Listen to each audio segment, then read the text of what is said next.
Howdy. I feel like shit.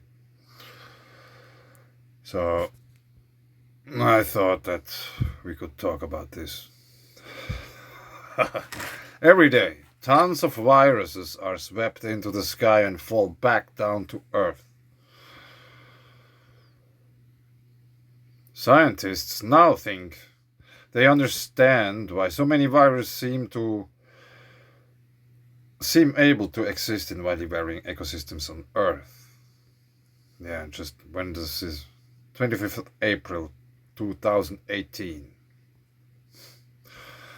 There are an enormous number of viruses that get sucked up into the outer atmosphere and then fall out of the sky and scatter across the globe, according to new research published in the International Society of Microbial Ecology journal. Researchers set out to measure the number of viruses that are swept up from Earth's surface into the layer of atmosphere between weather systems and below the stratosphere. Scientists believe that studying these viruses could help inform why similar viruses are able to spread across the planet. By searching the skies from atop the Sierra Nevada mountains in southern Spain, the team discovered a whopping number of viruses that lie above 9,000 feet. For almost 20 years, scientists have been puzzled as to why essentially indicator viruses were observed in remarkably diverse environments, says University of British Columbia biologist Curtis Suttle, one of the authors of the study. The thing that's remarkable about it is it just so shows what? The thing that it's remarkable about it is it just shows how far they disperse. Yeah, this was a very, very difficult sentence. It has here and now Eric Westervelt. So we might find a virus in a meltwater pond in the Arctic ice shelf that seemed to be identical to another virus that was in the Gulf of Mexico to another virus that was in the lake in Germany. Viruses are carried into the planetary boundary layer, the lowest level of the troposphere, the closest atmospheric level to the Earth's surface, via sea spray and soil dust. Every day, more than 800 million viruses are deposited per square meter, 11 square feet, above the planetary boundary layer. Every day. Among the viruses, scientists found much less bacteria in the planetary boundary layer, just tens of millions per square meter. Bacteria and viruses are typically deposited back to Earth via rain events and Saharan dust intrusions.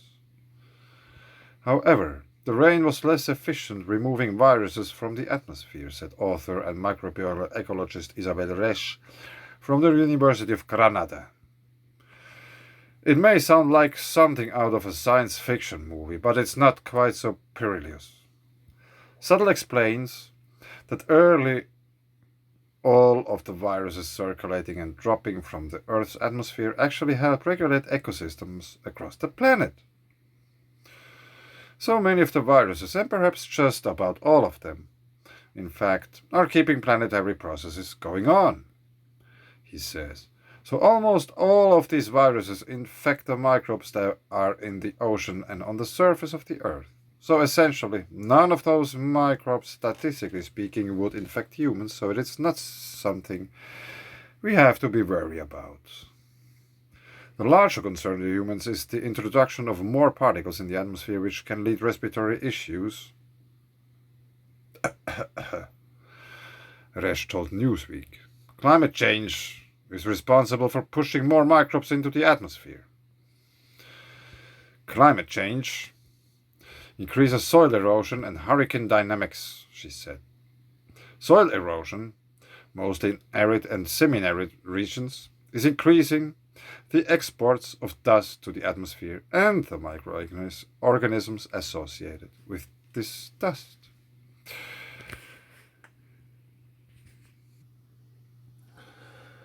So, we are at the history page. I just searched something. 6 devastating plagues. The plague of Justinian, I'm not into counting right now. So I will scroll down. The Italian plague of 1629 to 31. Then we go a little bit down. The Great Plague of London.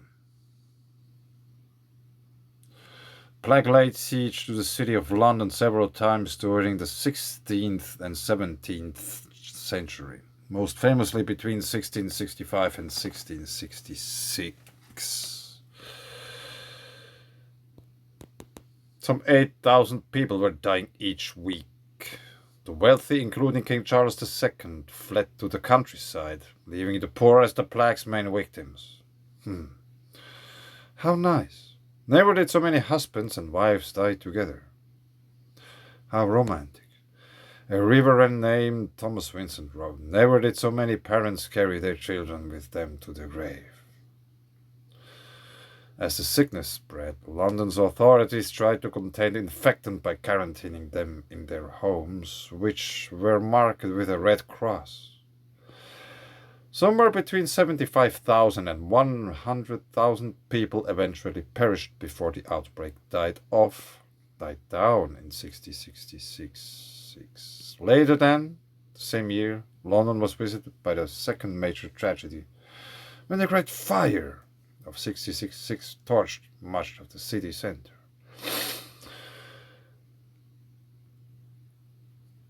So why I show you that?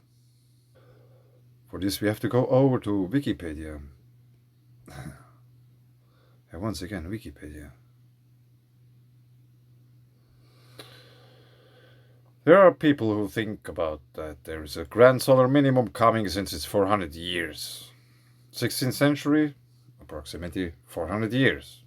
That's why I showed you the articles before.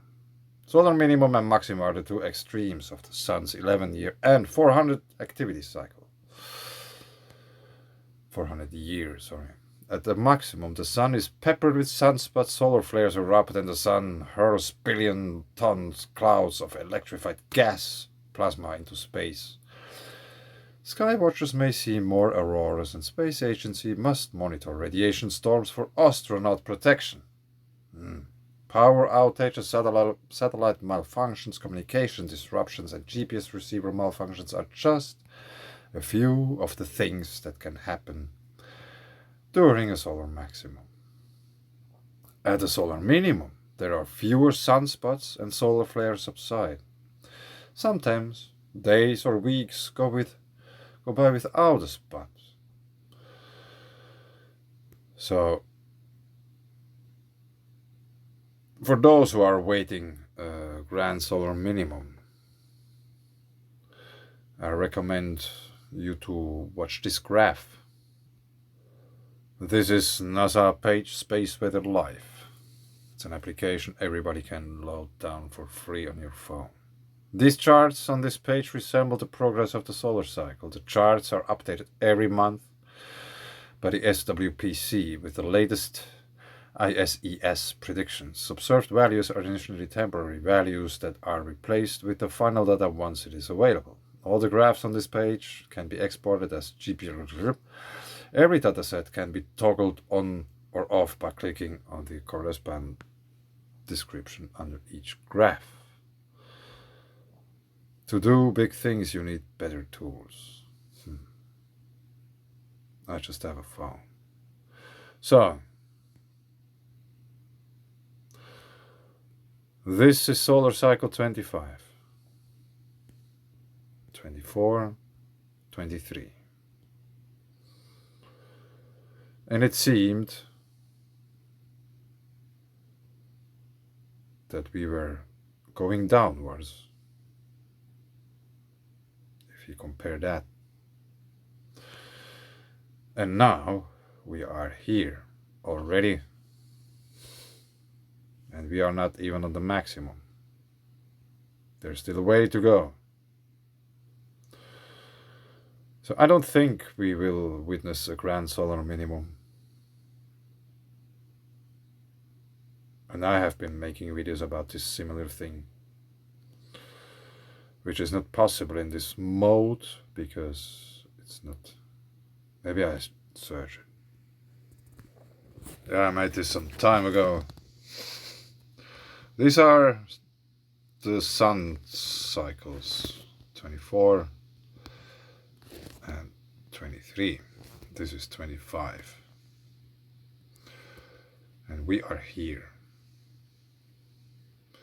And if you continue this line as I did, perfectly straight, you can obviously see I tried. But here on the left side you can see the sunspot number. And the last one, or no, it's not the last one, solar cycle 23, almost reached 250. And we are already here. And if you continue this line upwards, you will reach 350, 400, 450, and maybe 550.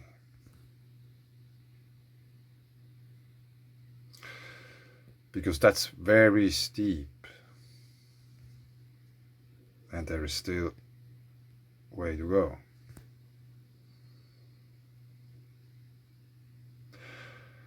Which might indicate that there is no grand solar minimum. I just think like that. And obviously, solar cycles and these kind of things are obviously tied to diseases and stuff, since they are swirling around in the atmosphere. So next time when it's raining or you experience extreme weather, be aware of that. What kind of stuff is possible to rain down on your head, going to the soil, and natural cycles. It's all very interesting.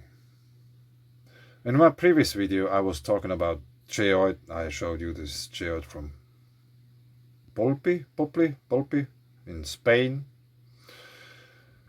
And I just wanted to show you another picture about the geoid.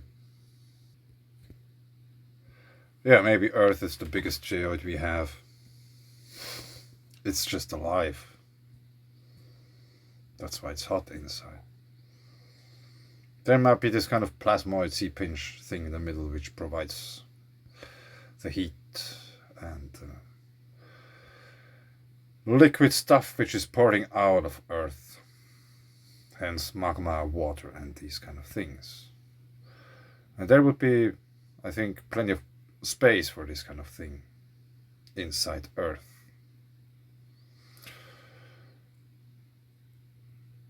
But that's just what I think. It's all very interesting. There are so many things going on at the moment. It's amazing. But I think I will leave it here. Thanks. Bye. Stay safe and healthy and